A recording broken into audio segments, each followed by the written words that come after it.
जिजिकल पुस्तक ये भलिया आरंभ होची एटा होची बाइबिलोन इस्राएल देश को जेतबेले इस्राएल लोकन को बाइबिलोन को निया जाउची सेई घटना रू स्टार्ट होची। आपण माने एटा तो माने समस्त परिचित कि से मान को बंदित अवस्था रे जोटा बाबिल प्रदेश रे रखा जाइथिला 70 इयर्स 70 वर्ष रहिले पण इस्राएल लोक माने समस्त फेरुछंती।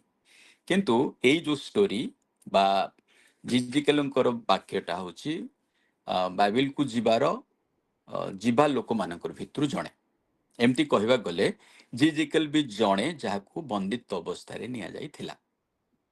तो प्रिय माने स्टोरीटा जदि आमने चिंता करिबा ताहेले एटा होसी 600 बीसी रो घटना ख्रीष्टपूर्व 600 आओ बाबिलोन रो राजा तीन थर इस्राएल लोकन को बांधी करिक नैची तीनटा पीरियड रे। तो प्रथम पीरियड रे जाकू नेइतला सेटा होची 605 बीसी बेलकू आउ सेही समय दानिएल जाइथिले। दानिएल आउ किछि नोबेल लोक जो माने कि राज परिवार थिबा लोक से मान को निया जाइथिला। द्वितीय थर निया जाइछि सेही समय रे जिहायकिन बलि जन राजा थिले सेही समय रे राजत्व करूथिले तांको आउ हाराहारी 10,000 लोकन को निया गला। से मानकर भितरु जिजिकल भी जणे थिले। एमान को बाबिल को नने कि बाबिलोन रो आउ गुटे तेल हबीब बलि गुटे जगार ना सेठू हाराहारिया गुटे 100 किलोमीटर दूर कबीर नदी बोली गुटे नदी सेठी जाइकी एमान को रखा गला। एटा मानकर कॉलोनी भलिया एमान को नेके ग्रुप करिकी सेठी रखा आइछि। आ तृतीय भाग जो तो होची तृतीय भाग होची 516 बेलको सेटा से समय रे हां नहीं सॉरी 86 586 बीसी बेलको निया होची। आ से समय रे मंदिर को पूरा डिस्ट्रॉय करा होची। आउ शहर को पूरा डिस्ट्रॉय करी अनेक लोक सेठी मरि जाउछन्ती और अनेक लोक को बांधी की निया जाउची। एई भलिया तीन पर्याय रे से मानन को निया ही थिला। तो जिजिकल रो समय होची एटा प्रिय माने कि मझिर पर्याय रे तार अर्थ दानिएल को नहीं कि हाराहारी केते वर्ष परे नियर अबाउट 7 ना 8 वर्ष परे हां 8 इयर्स परे हां 8 इयर्स परे आंकु निया होची। आ जिजिकल जो दर्शन देखुचंती सेटा हाराहारी तांकर 5 वर्ष परे एमान को बाइबिल को नहीं कि रखली रे रखी कि 5 वर्ष परे जिजिकल दर्शन देखुचंती। आ जिजिकल को जेतेबेले से दर्शन देखुचंती सेही समय जिजिकल को 30 वर्ष होची। आउ एटा माने प्रथम अध्याय प्रथम पद रे भी माने सेही डिस्क्रिप्शन ता माने पढ़ी परिबा। ओके तो एति कि होची एटा तापरे 5 वर्ष परे जेतेबेले प्रभु तांको दर्शन दउछंती सेही दर्शन विषयटा एक्चुअली जिजिकल पुस्तक रे लिखा आइछि। एई दर्शन को माने एई कथन को माने 5 भाग रे विभक्त करबा सिखिला भलिया जेमते जानि हेबो।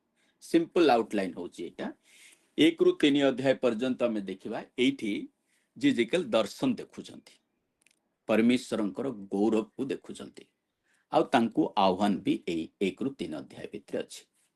तापर 4 रु 24 अध्याय भितरे एटा होची प्रॉफिटिक जजमेंट टू जिहुदा एठी तांकर जिहुदा प्रदेश को बा जिहुदी लोक मानक विरुद्ध रे प्रभु जजमेंट रो कथा कहउछंती।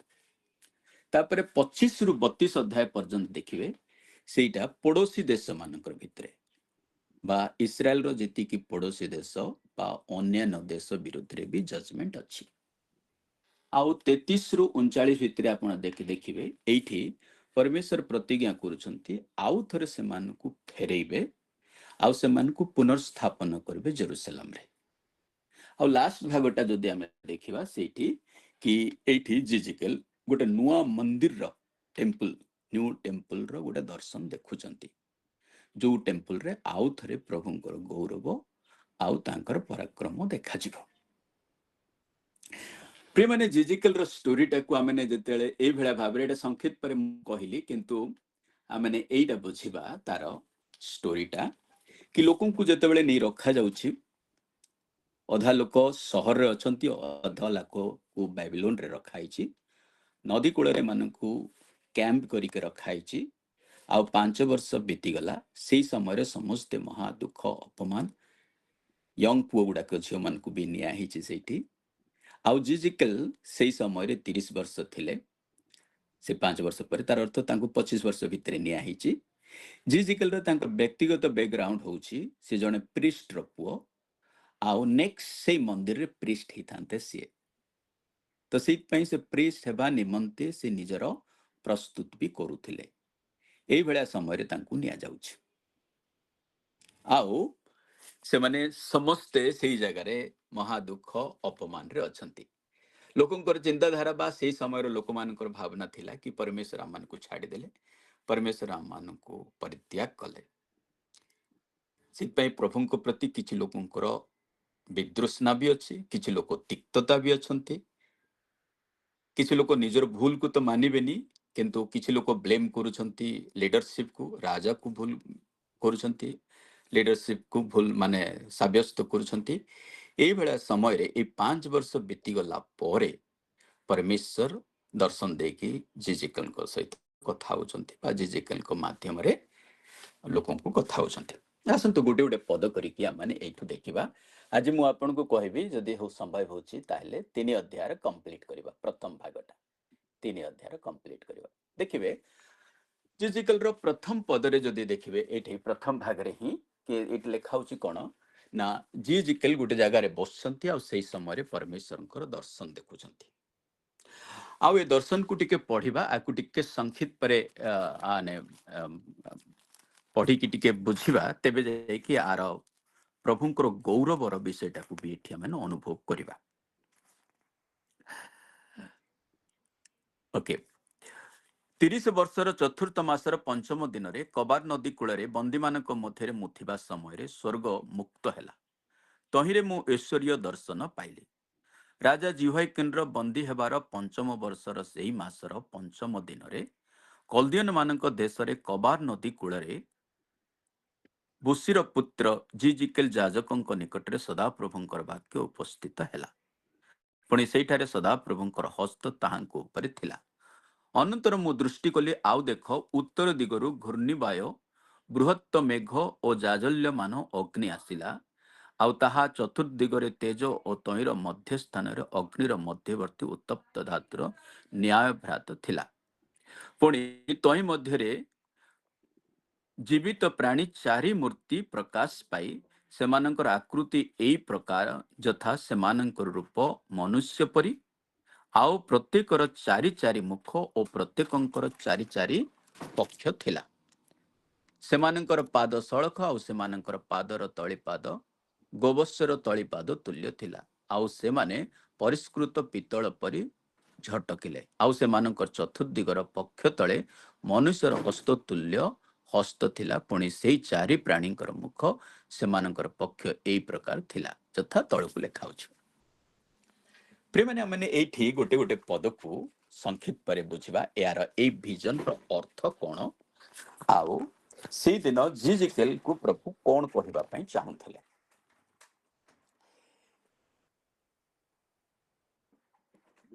ओके एक रो 28 पद तक हमें पढ़िबा 28 पद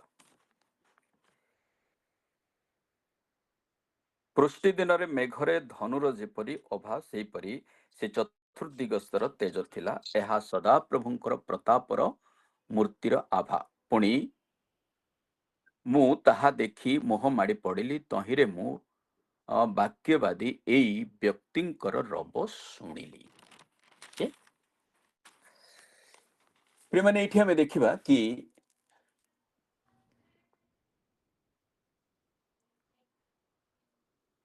ओके एठी बेबीलोन एक्साइल रो कि एई जो कैप्टिव रे प्रभु कोन को देखौछंती ना एई जो दर्शन अनुसार प्रभुंकर उपस्थिति को जिजिकेल देखुछि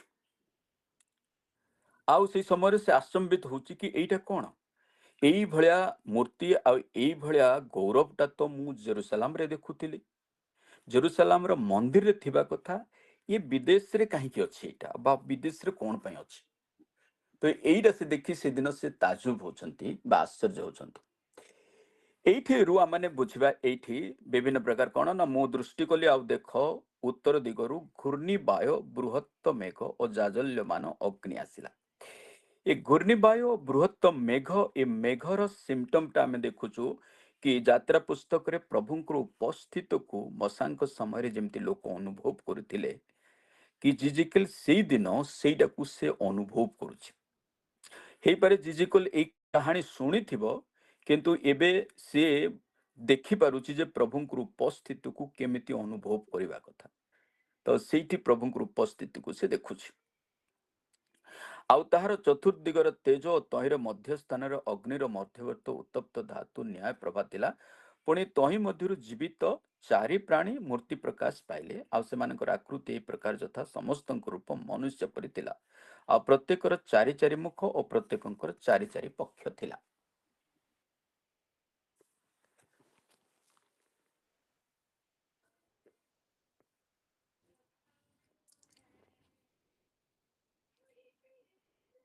ଓକେ, ଏଇଠି ଏଇଟାକୁ ଆମେ ଏମିତି ବୁଝିବା କି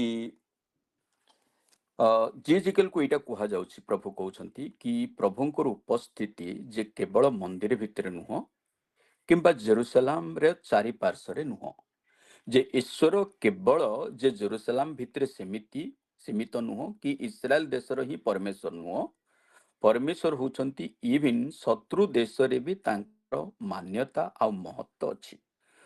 ଯୋଉ ଯୋଉ ରାଜାଙ୍କୁ ତୁମେ ମହାନ ବୋଲିକି ଭାବୁଛ, ଯେହେତୁ ଯୁଦ୍ଧରେ ସେ ଜିଣିକି ଆସିଛି, ତ ଜିଣିକି ସେମାନଙ୍କୁ ବନ୍ଦୀ କରି ଆଣିଛି, ସ୍ୱାଭାବିକ ତାଙ୍କର ହୃଦୟରେ ଆଉ ମନରେ ତାଙ୍କଠାରୁ ପରାକ୍ରମଶାଳୀ ସେ ରାଜା ଏକା। ତ ସେଇ ଜାଗାରୁ ପ୍ରଭୁ ଏଇଟା କହିବା ପାଇଁ ଚାହୁଁଛନ୍ତି, ଇଭିନ୍ ଏପରିକି କି ଏଇ ଯୋଉ ଶକ୍ତିଶାଳୀ ରାଜା ବୋଲି ତମେ ଭାବୁଛ, ସେ ରାଜା ଉପରେ ବି ଯେ ମୁଁ ମହାନ। ତା ଅର୍ଥ ପ୍ରିୟ ମାନେ ପରମେଶ୍ୱର କେବଳ ଜେରୁସାଲାମରେ ସୀମିତ ନୁହଁ, ଏଇଟା ଜିଜିକେଲ କୁହାଯାଉଛି। ପରମେଶ୍ୱର କେବଳ ଜେରୁସାଲାମରେ ସୀମିତ ନୁହନ୍ତି, କେବଳ ଇସ୍ରାଏଲ ମଧ୍ୟରେ ହିଁ ସୀମିତ ନୁହନ୍ତି, ଇଭିନ୍ କି ପରମେଶ୍ୱର ଏପରିକି କି ଶତ୍ରୁ ଦେଶରେ ବି ତାଙ୍କର ଶାସନ ଆଉ ମହତ୍ଵ ଅଛି।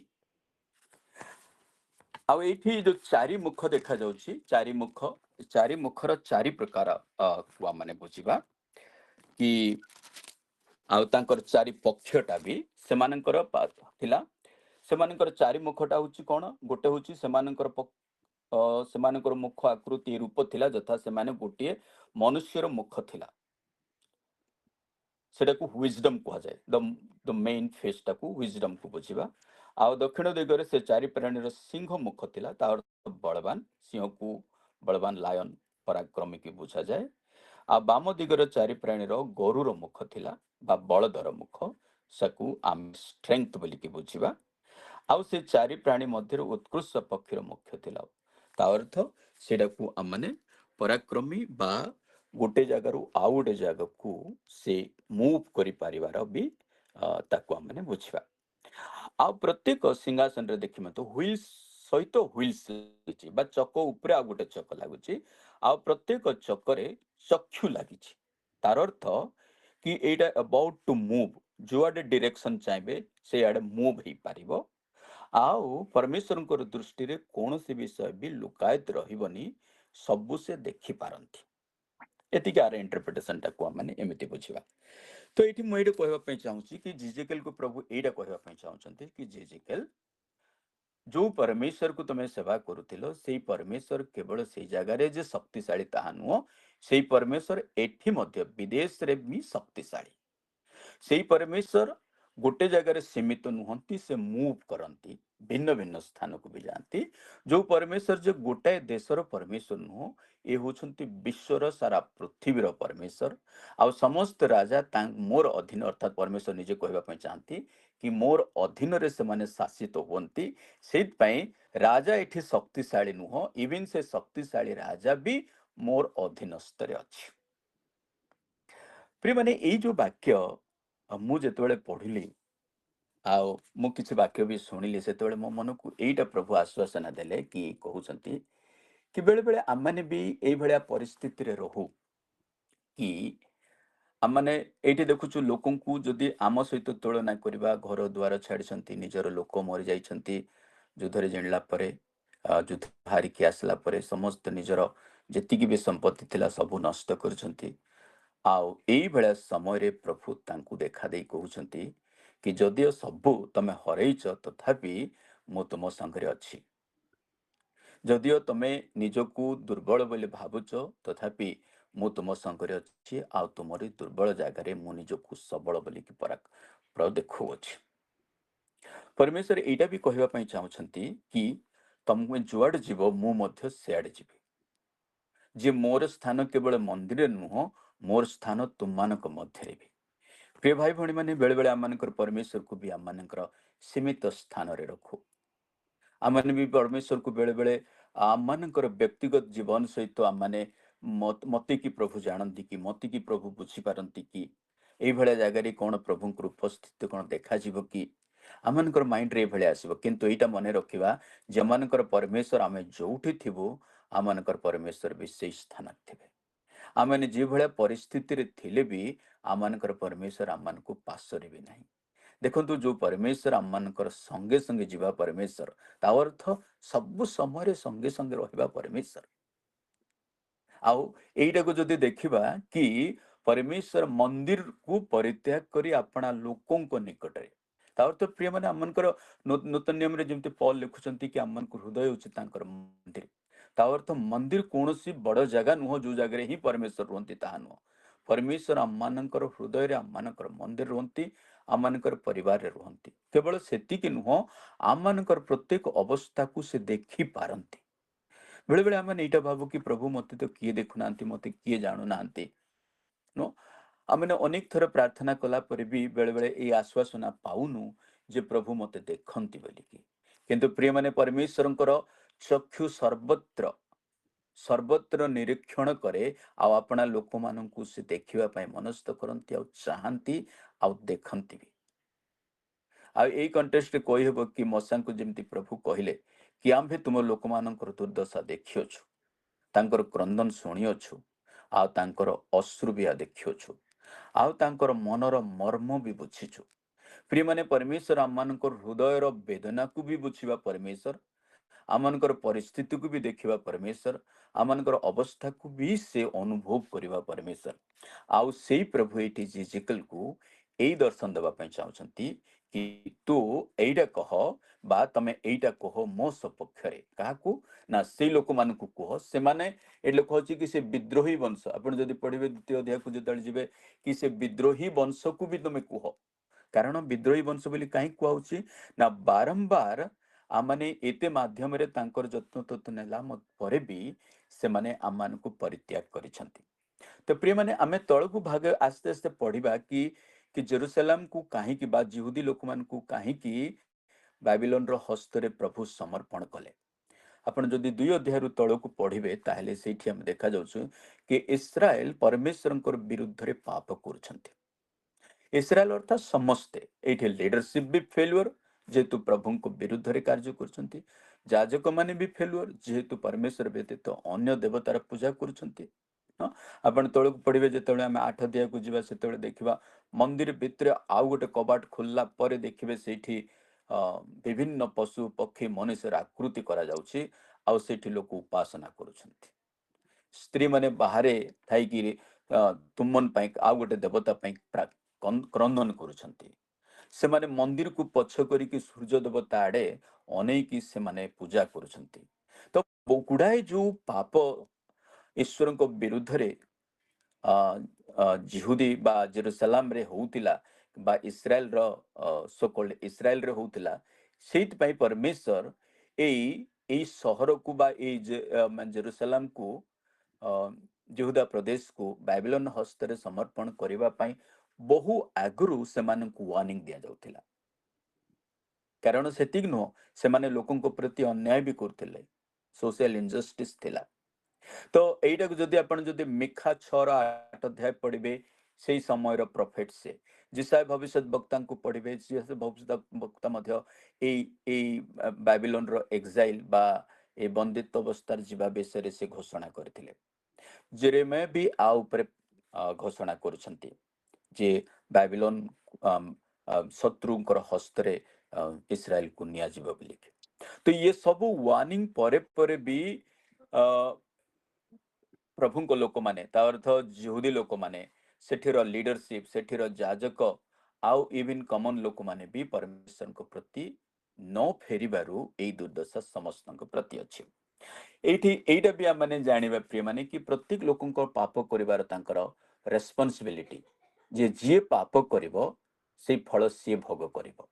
ତା ଅର୍ଥ ସମସ୍ତଙ୍କୁ ଗୋଟେ ଦାୟିତ୍ୱ ଦିଆଯାଉଛି କି ପ୍ରତ୍ୟେକ ଲୋକଙ୍କୁ ଯେ ତମେ ତମେ ଯଦି ଠିକ ଥାଉଛ ତାହେଲେ ୟେସ୍ ୟୁ କ୍ୟାନ୍ ସର୍ଭ ଇଟ୍। କିନ୍ତୁ ଯେତେବେଳେ ସାମୂହିକ ଭାବରେ ପୁରା ଏଣ୍ଟାୟାର ଦେଶ ଯଦି ପ୍ରଭୁଙ୍କ ବିରୋଧରେ ଯେତେବେଳେ ପାପ କରିବ, ତା ଅର୍ଥ ସମସ୍ତେ ସେଠି ଦଣ୍ଡନୀୟ ହେବେ।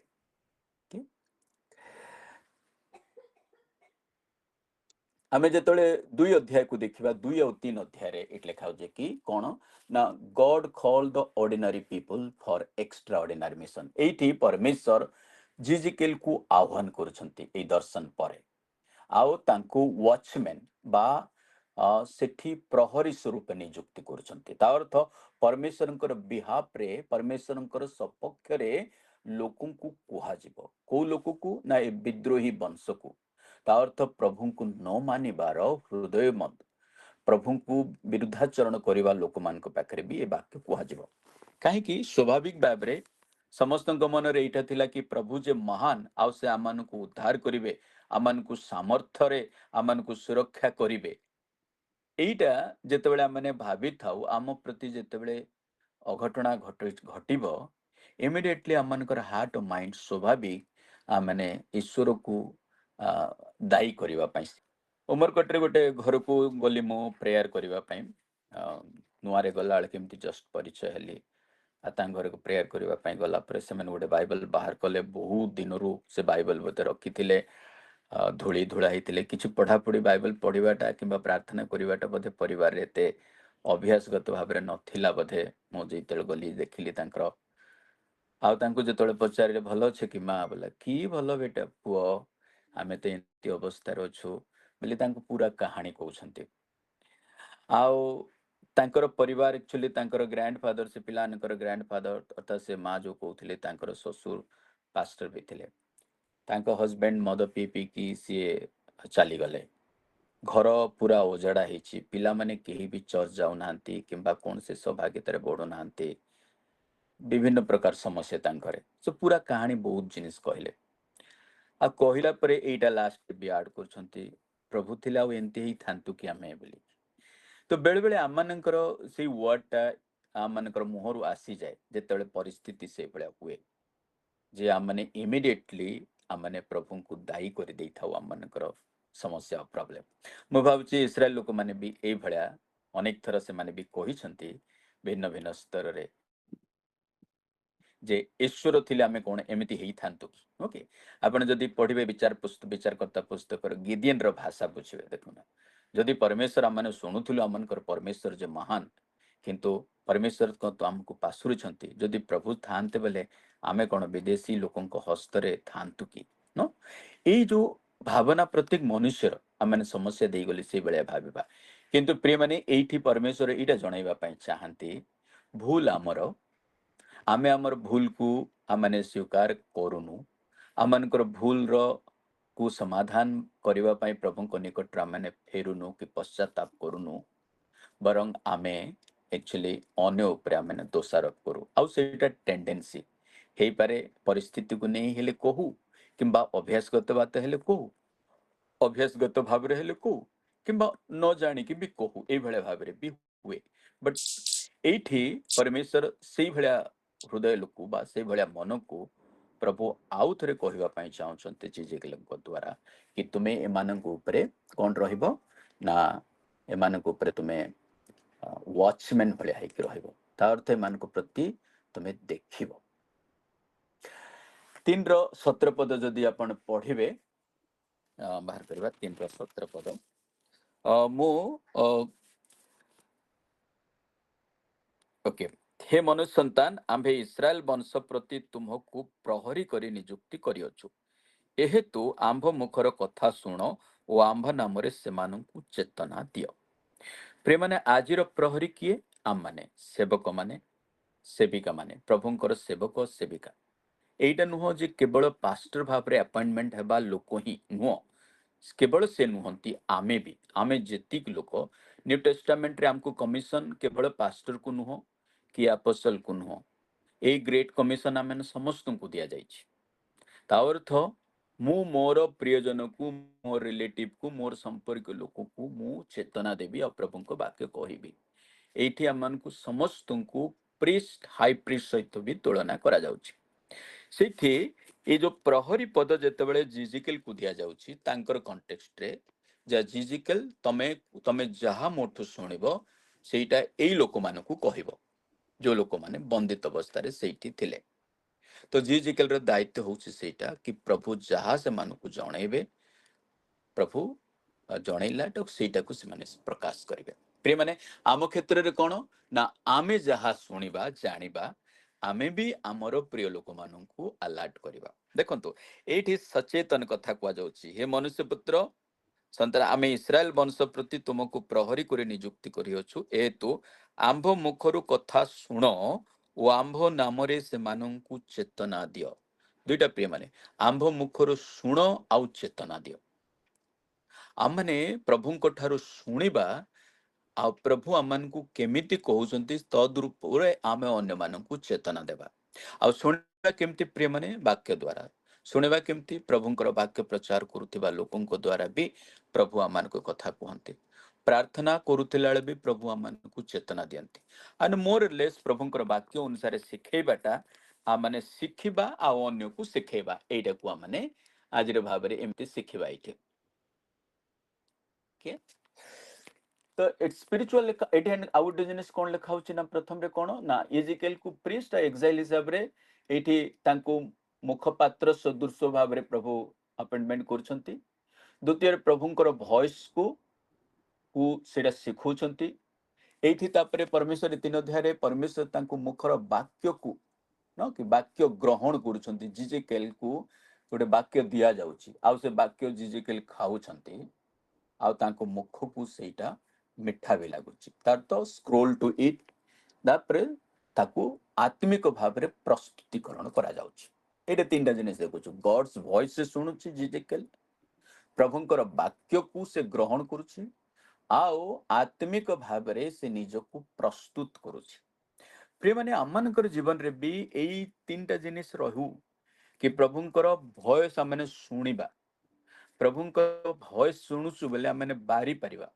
आउ जानी परिबा द्वितीय रे प्रभुंकर वाक्य को हमने ग्रहण करिबा आउ तृतीय रे हमने दैनंदिन जीवन रो प्रतिटी मुहूर्त समय पय हमने आत्मिक प्रस्तुत हेबा वॉचमैन रो रेस्पोंसिबिलिटी कोन बा ए दायित्व रहिबो कोन ना स्पिरिचुअल अकाउंटेबल टू गॉड दुईटा जिनिस गोटे होची obedient to the god yes एटा होची परमेश्वरन ठारे आत्मिक भाबरे से दायित्व नउची आत्मिक दायित्वटा obedience to over the popularity लोकन को पाई जहा कहिबा पाई कुहा जाउची सेठी पाई से बाध्य हेबो तांकू कहिबा पाई and speaks God's word whether the people listen or not एले खाउची कि परमेश्वरन को वाक्य लोक सुनंतु कि न सुनंतु ताकू कहिबा पड़िबो तीनटा स्टेज तांकू दिया गोटे तो अकाउंटेबिलिटी दायित्व तमे निश्चिंत भाव में कहब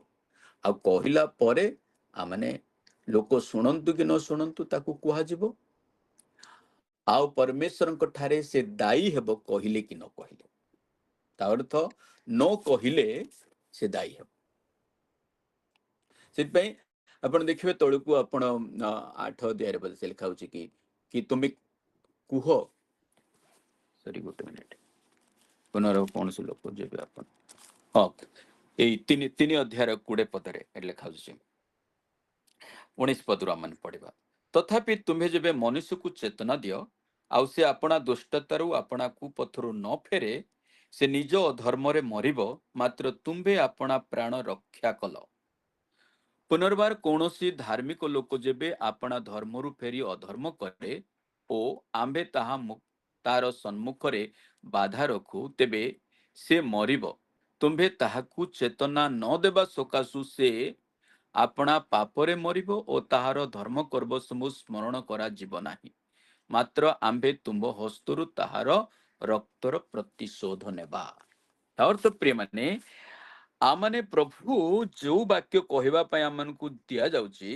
से वाक्य आमने कहिबा ओके से वाक्य कहला परे से जदि ग्रहण करिकी फेरुची तो बंचिब, जदि आमे जदि ताकू कहिबानी आउ से जदि आपणा पापरे से मरिब, ताहेले तार रक्तपातर दोष आम माने दोषी हेबा।